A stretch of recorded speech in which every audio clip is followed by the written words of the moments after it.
The Walking with Offa project's been really valuable in adding to the infrastructure and the opportunities for walkers throughout the area, and of course not just in the Wye Valley but in the Brecon Beacons, the Shropshire Hills and Clwyddian Range and Dee Valley AONBs, and brought together a lot of the communities through the Walkers Are Welcome scheme, and we've benefited from that in the Wye Valley with Chepstow, Tintern, Monmouth and Ross all getting into the Walkers Are Welcome scheme as well.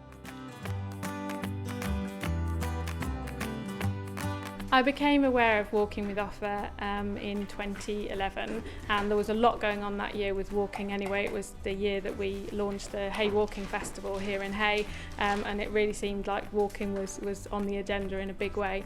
We had a lot of support from the officer at the National Park to help us then get our Walkers Are Welcome accreditation in 2012.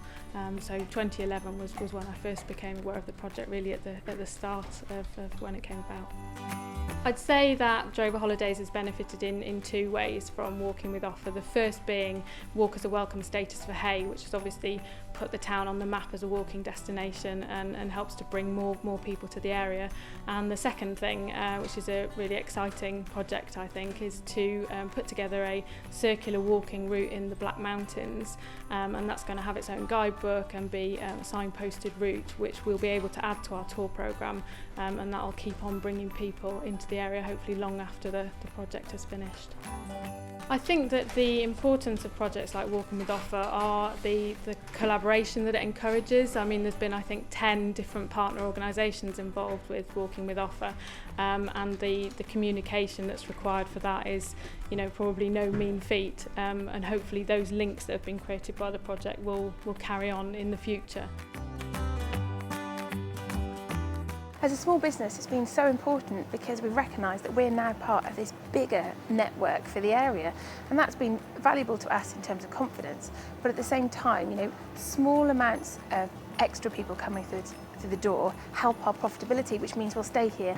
And the really important thing for us is how many people realise the quality offer of small businesses is as good as anyone else. The training with Walking with Offa is just superb. Having an expert there with you who understands tourism businesses, not general business models, but tourism businesses, and explains that your photography needs to represent what your target audience is to inspire them to pick the leaflet up so they then come and visit you, was just, I haven't experienced anything like that before. The legacy of Walking with Offa will be the long-term commitment of all the businesses that it touched to work together and promote this area in the best possible way. And that's got to be good for business and trade and for everyone involved. Well, the great thing that the Walking with Offa project has done is provide us with a phone app which details all the sort of salient points of the site, and in a sort of interactive way.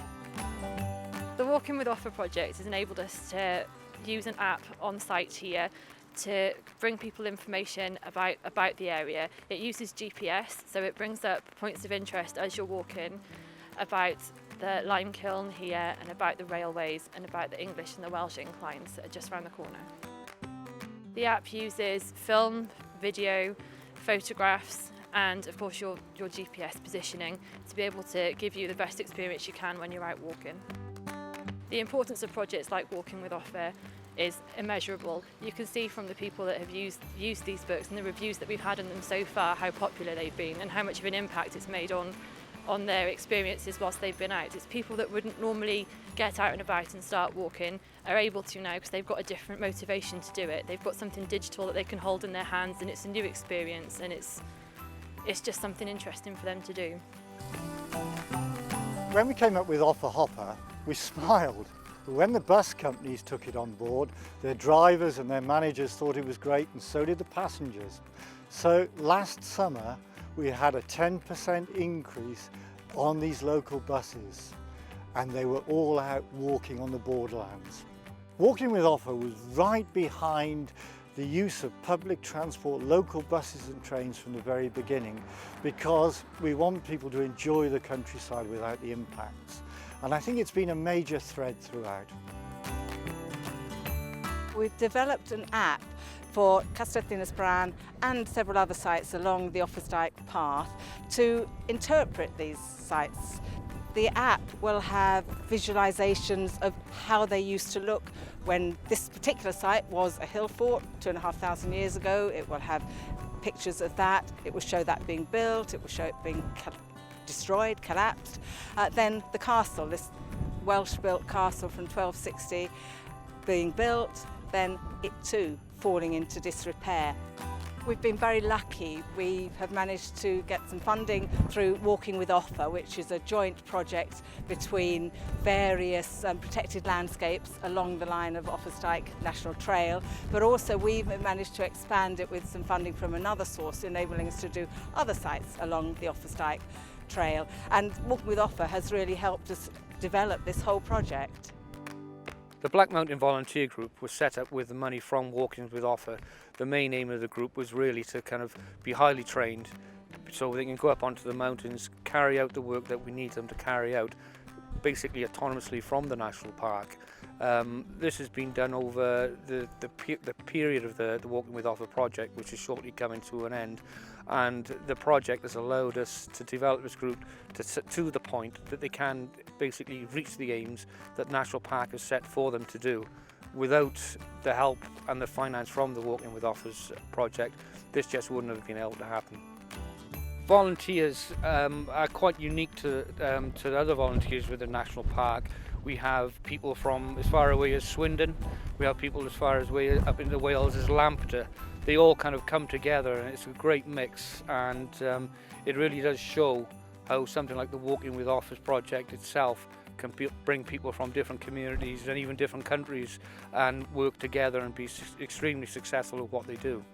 Well, the best thing is to get out and do some work. You feel as though you're doing something and work with it. It's a really nice group of volunteers we've got going here. There's about 20 of us, I think, and it's a very good group. You meet some new friends and we all get on pretty well together, and it just you feel as though it keeps you fit as well, I think. Being outside is just the best thing. I feel fantastic when I'm up in the mountains. I was brought up in Yorkshire.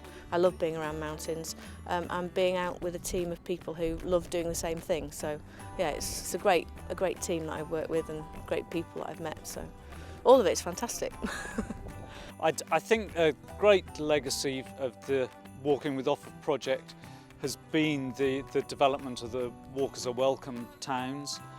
Also the partnership working that's developed through the cooperation between the different areas up and down throughout the Offa's country, and the Irresistible Offa branding. I think those will all be fantastic legacies of this project. I hope the legacy of the project will be better cooperation cross-border, sharing of ideas, feeling that we can promote each other, and that it doesn't mean that we stop being competitive because there is a finite market of where people are going to walk. Working better with businesses, which has definitely happened on our side of the border, where we've created the pub walks, and they've been phenomenally successful. And you get enthusiasm from people from a very wide area. I was amazed that people had come out from Birmingham on the one that I was co-leading. It's given us a brand identity, and brand identity always helps if you're a small group. It makes you feel part of a bigger project, part of a long-term thing that can go on even when the funding stopped. And that's the value. It's a kickstart. It's to get you going. It's to give you the ideas, to give you the professional contacts, and at the same time then to say, yeah, go on, you've got the confidence to do this on your own. And I think it will continue, and that's the value of it for me as a small town.